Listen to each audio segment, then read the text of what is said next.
Welcome to my YouTube channel. आज के इस वीडियो में जो आपका यूपी ट्रिपल एससी पैट का एग्ज़ाम होने वाला है 15 से 16 अक्टूबर के बीच में, उन्हीं के टॉप मोस्ट इंपॉर्टेंट क्वेश्चंस को यहाँ पर डिस्कस करने वाले हैं।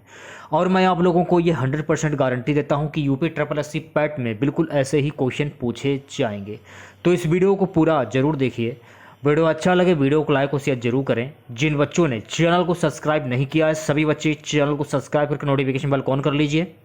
जब आप नोटिफिकेशन बेल को ऑन करेंगे तभी मेरा नया नोटिफिकेशन आप सभी लोगों तक आसानी से पहुंच जाएगी। तो चलिए स्टार्ट करते हैं आज का वीडियो। आज के सेशन में पहला क्वेश्चन रहेगा भारतीय इतिहास से, हड़प्पा सभ्यता के निम्नलिखित स्थलों में कौन सिंध में अवस्थित है? नीचे दिए गए कोड से सही उत्तर का चयन कीजिए।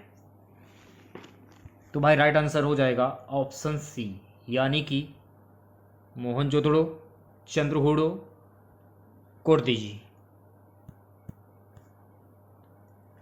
दूसरा क्वेश्चन,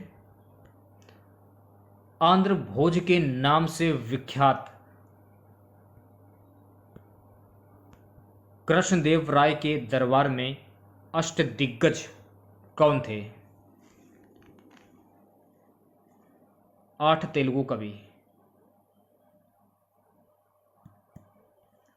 तीसरा question, servants of India society की स्थापना किसने की थी? सर्वेंट्स ऑफ इंडिया सोसाइटी की स्थापना की थी गोपाल कृष्ण गोखले ने। चौथा क्वेश्चन, योग दर्शन के संस्थापक कौन थे? सो गाइस, योग दर्शन के संस्थापक थे पतंजलि। अगला क्वेश्चन, ब्रिटिश सम्राट के अधीन नियुक्त भारत का प्रथम वायसराय कौन था? ब्रिटिश सम्राट के अधीन नियुक्त भारत का प्रथम वायसराय था लॉर्ड कैनिंग।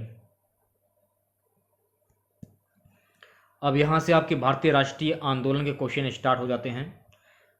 वर्ष 1916 से 17 में महात्मा गांधी ने दमनकारी वागन व्यवस्था के खिलाफ किसानों को संघर्ष के लिए प्रेरित करने के लिए डैश का दौरा किया। ये दौरा किया था इन्होंने चंपारण का दौरा किया था। सातवां क्वेश्चन है गाइस, महात्मा गांधी जनवरी 1915 में डैश से भारत वापस लौटे। तो महात्मा गांधी जनवरी 1915 में भारत से कब वापस लौटे थे? दक्षिण अफ्रीका। आठवां क्वेश्चन, गांधी जी के द्वारा क्रियान्वित प्रथम सत्याग्रह जो नील किसानों से संबंधित रहा, इससे जुड़ा स्थल कौन सा था? चंपारण। सही आंसर हो जाएगा ऑप्शन ए। अगला क्वेश्चन गाइस क्या देखेगा, समाचार पत्र केसरी का संपादन किसने किया था? तो समाचार पत्र केसरी का संपादन किया था बीजी तिलक ने।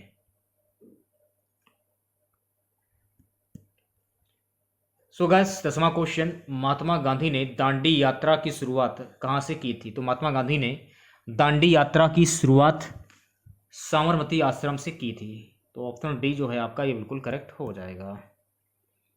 अब यहां से आपके भूगोल के क्वेश्चन स्टार्ट हो जाते हैं। ज्योग्राफी क्वेश्चन है, भारत का सबसे ऊंचा पर्वत केटू गॉडविन ऑस्टिन किस पर्वत श्रृंखला में स्थित है?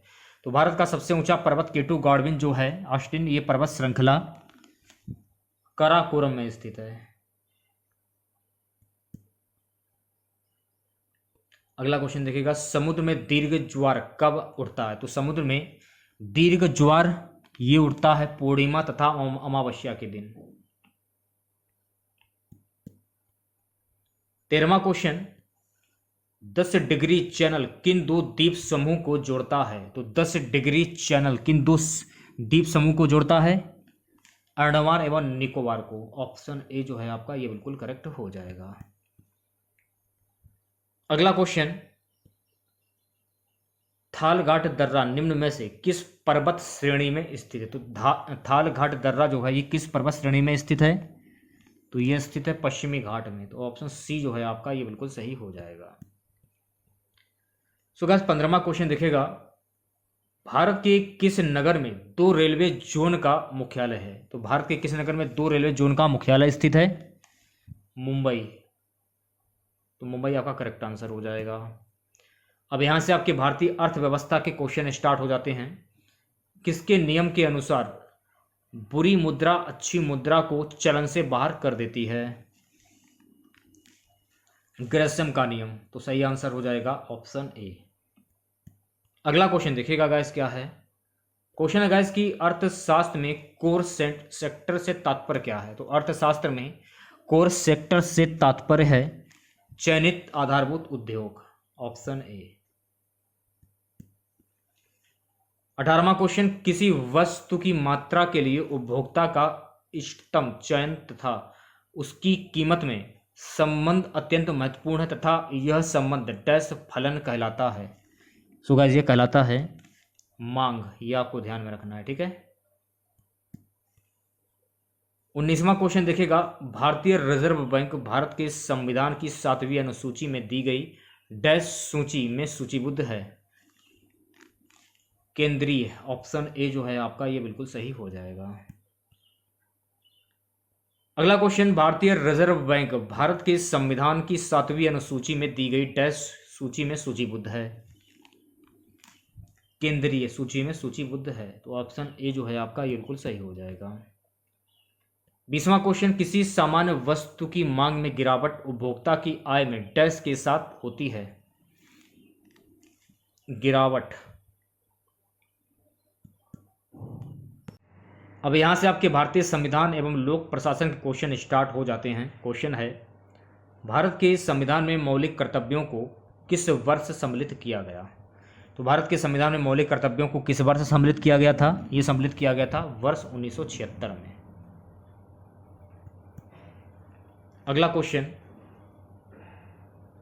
भारत के संविधान का निम्नलिखित में से कौन सा भाग नागरिकता से संबंधित है?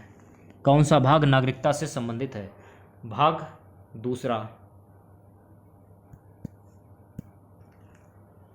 सो गाइस अगला क्वेश्चन देखेगा, भारत में राज्य का राज्यपाल बनने के लिए न्यूनतम आयु कितनी होनी चाहिए? भारत में राज्य का राज्यपाल बनने के लिए न्यूनतम आयु 35 वर्ष होनी चाहिए। अगला क्वेश्चन, भारत के मुख्य चुनाव आयुक्त की नियुक्ति कौन करता है? तो भारत के मुख्य चुनाव आयुक्त की नियुक्ति जो है ये करता है राष्ट्रपति, ऑप्शन ए। 25वां क्वेश्चन, प्रस्तावना के अनुसार परम शक्ति किसके हाथों में होती है? तो प्रस्तावना के अनुसार परम शक्ति किसके हाथों में होती है? ये जनता के हाथों में होती है, तो ऑप्शन सी जो है आपका बिल्कुल करेक्ट हो जाएगा। अब यहाँ से आपके सामान्य विज्ञान के क्वेश्चन स्टार्ट हो जाते हैं। क्वेश्चन है, निम्न में से कौन सी जड़ नहीं है? इनमें से कौन सी जड़ नहीं है? अदरक जो है ये जड़ नहीं है, ऑप्शन सी राइट। 27वां क्वेश्चन देखेगा, ऊपर से देखने पर पानी का टैंक उथला हुआ क्यों दिखाई देता है? क्या कारण है? सो गाइस इसका कारण है अपरिवर्तन के कारण, तो सही आंसर हो जाएगा ऑप्शन बी। 28वां क्वेश्चन देखेगा, लाल तथा हरे रंग के मिश्रण से कौन सा रंग प्राप्त होता है? लाल तथा हरे रंग के मिश्रण से कौन सा रंग प्राप्त होता है? पीला रंग प्राप्त होता है, तो आंसर हो जाएगा ऑप्शन बी। सो गाइस 29वां क्वेश्चन देखिएगा, निम्न में से कौन वायु प्रदूषक नहीं है? निम्न में से कौन वायु प्रदूषक नहीं है? नाइट्रस ऑक्साइड, ऑप्शन सी जो है आपका ये बिल्कुल करेक्ट हो जाएगा। अगला क्वेश्चन, जब शुद्ध जल में डिटर्जेंट डाला जाता है तो पृष्ठ तनाव क्या होता है? घट जाता है, बढ़ जाता है, अपरिवर्तित रहता है या फिर अपरिमित हो जाता है? तो भाई राइट आंसर हो जाएगा ये घट जाता है, ऑप्शन बी सही हो जाएगा। यहां से आपके सामान्य हिंदी के क्वेश्चन स्टार्ट हो जाते हैं।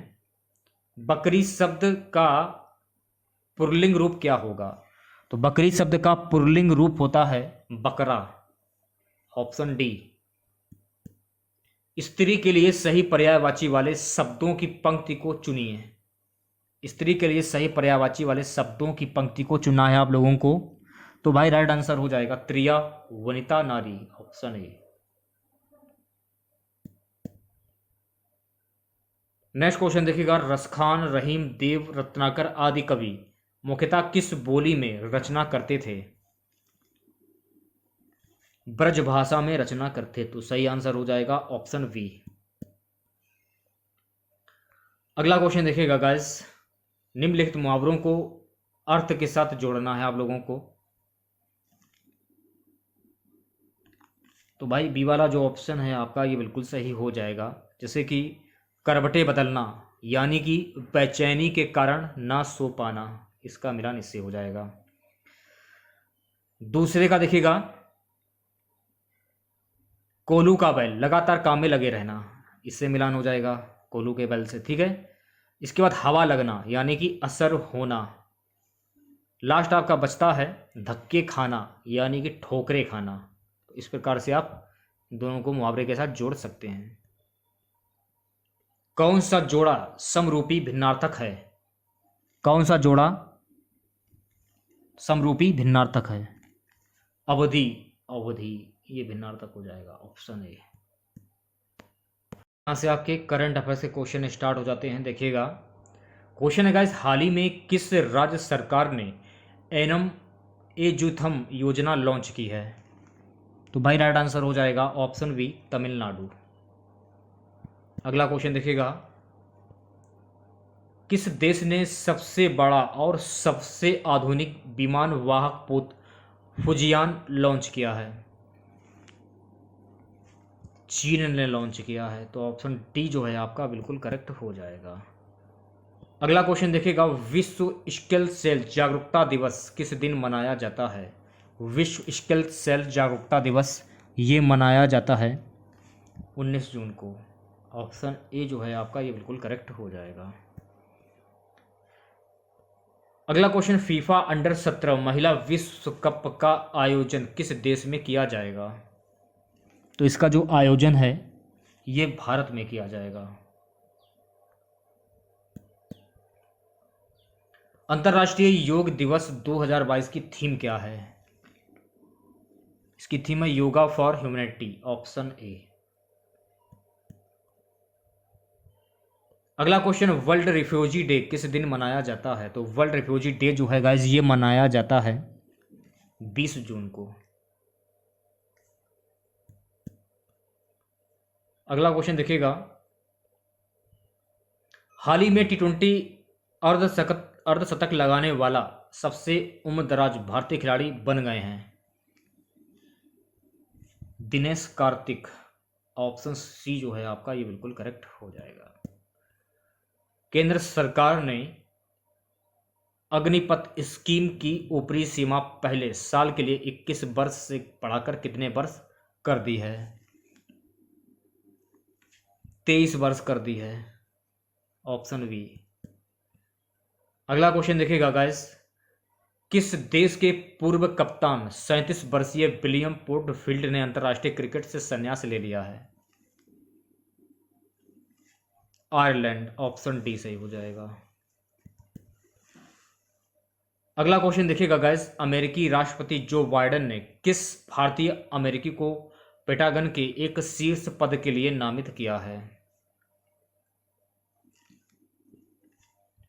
राधा अंगेर प्लब, ऑप्शन ए जो है आपका ये बिल्कुल करेक्ट हो जाएगा। सामान्य जागरूकता के क्वेश्चन देख लेगा आप लोग। क्वेश्चन है, निम्नलिखित में से कौन सा एक सही खाद्य श्रृंखला को दर्शाता है? घास, कीट, मेढक, सर्प और गरुड़। नेक्स्ट क्वेश्चन, 500 के नए नोट के पृष्ठ भाग पर किसका चित्र बना हुआ है? लाल किले का चित्र बना हुआ है, सही आंसर हो जाएगा ऑप्शन ए। अगला क्वेश्चन देखिएगा, विश्व बैंक जिसे अंतरराष्ट्रीय पुनर्निर्माण तथा विकास बैंक भी कहते हैं, इसका जो मुख्यालय ये कहाँ पर स्थित है? सो गाइस इसका जो मुख्यालय है ये स्थित है वाशिंगटन डीसी में। ऑप्शन बी जो है आपका ये बिल्कुल सही हो जाएगा।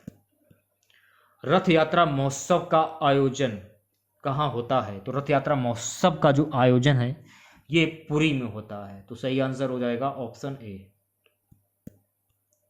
अगला क्वेश्चन देखिएगा 65, नेशनल स्कूल ऑफ ड्रामा ये कहाँ पर अवस्थित है? तो नेशनल स्कूल ऑफ ड्रामा सुगा जी ये अवस्थित है नई दिल्ली में। तो सही आंसर हो जाएगा ऑप्शन ए।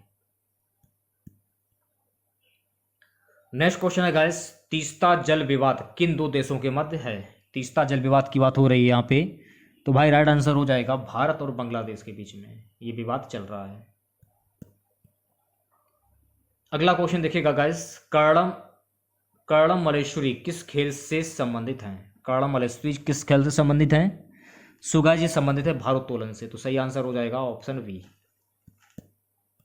विश्व पर्यावरण दिवस ये कब मनाया जाता है? तो विश्व पर्यावरण दिवस ये मनाया जाता है 5 जून को। नेक्स्ट क्वेश्चन, गंगटोक किस प्रदेश की राजधानी है? गंगटोक किस प्रदेश की राजधानी? तो गंगटोक सिक्किम की राजधानी, तो सही आंसर हो जाएगा ऑप्शन सी। अर्जुन पुरस्कार दिया जाता है, अर्जुन पुरस्कार की बात हो रही है, तो अर्जुन पुरस्कार खेल कूद में श्रेष्ठ निष्पादन के लिए दिया जाता है, तो सही आंसर हो जाएगा ऑप्शन बी। अब देखिए अपठित हिंदी गद्यांश एवं विवेचना विश्लेषण 71 से 75 क्वेश्चन। निम्नलिखित गद्यांश को पढ़िए और पूछे गए प्रश्नों के सही उत्तर वाले विकल्प को चुनिए। सबसे पहले आपको एक गद्यांश पढ़ लेना है, ठीक है, ध्यानपूर्वक, और गद्यांश के अंदर ही आंसर होते हैं। भारत ने स्वाधीनता प्राप्त करने के लिए अनेक क्षेत्रों में महत्वपूर्ण उपलब्धियां प्राप्त की हैं। जब हम स्वतंत्र हुए तो उस समय हमारी स्थिति अच्छी नहीं थी, सरकारी प्रयासों से काफ़ी सुधार हुआ, परंतु अभी भी एक ऐसा क्षेत्र ऐसा है जिसमें हम अभी तक कुछ विशेष नहीं कर पाए हैं, वह क्षेत्र है खेलों का। इससे बड़ी विडंबना और क्या हो सकती है कि वर्षों से हम ओलंपिक में कोई भी स्वर्ण पदक नहीं जीत पाए। दुनिया के छोटे छोटे अविकसित निर्धन राष्ट्रों के प्रतिभागी भी खेल कूद के क्षेत्र में हमसे आगे निकल गए हैं। कभी हॉकी का विशेष चैंपियंस रहने वाला भारत आज इस खेल में अपनी प्रतिष्ठा खो चुका है। खेलों में गिरते स्तर के लिए कौन जिम्मेदार है? एक और सरकार की उदासीन दोषपूर्ण सरकारी नीतियां हैं, तो दूसरी ओर विभिन्न खेल संघों की गुटबाजी, खिलाड़ियों के लिए सुविधाओं एवं प्रशिक्षण का सर्वथा अभाव, या कुछ और प्रतियोगिताओं में भाग लेकर खाली हाथ लौटने पर सभी एक दूसरे को दोषी बताते हैं। कारण चाहे जो भी हो, इतना तय है कि खेल कूद को राष्ट्रीय सम्मान का पर्याप्त नहीं मानते। अभाव प्रतिभागियों का नहीं, अभाव है तो लगन का, प्रोत्साहन का, संकल्प और मुंह तोड़ जवाब देने वाले जीवन का है। तो पहला क्वेश्चन ये रहा गद्यांश का, खेलों में निर्धन राष्ट्र भी हमसे आगे निकल गए हैं क्योंकि वहां खेलों को राष्ट्र सम्मान, ऑप्शन डी। गद्यांश का उपयुक्त शीर्षक क्या हो सकता है? सो गाइस गद्यांश का उपयुक्त शीर्षक है खेलों का गिरता स्तर, ऑप्शन बी। खेलों के गिरते स्तर का कारण नहीं है, तो खेलों के गिरते स्तर का कारण क्या नहीं है? खेलों के लिए राष्ट्रीय सम्मान, ऑप्शन डी। खेलों पर नकारात्मक प्रभाव पड़ता है, तो खेलों पर नकारात्मक प्रभाव पड़ता है आपसी गुटबंदी होने से।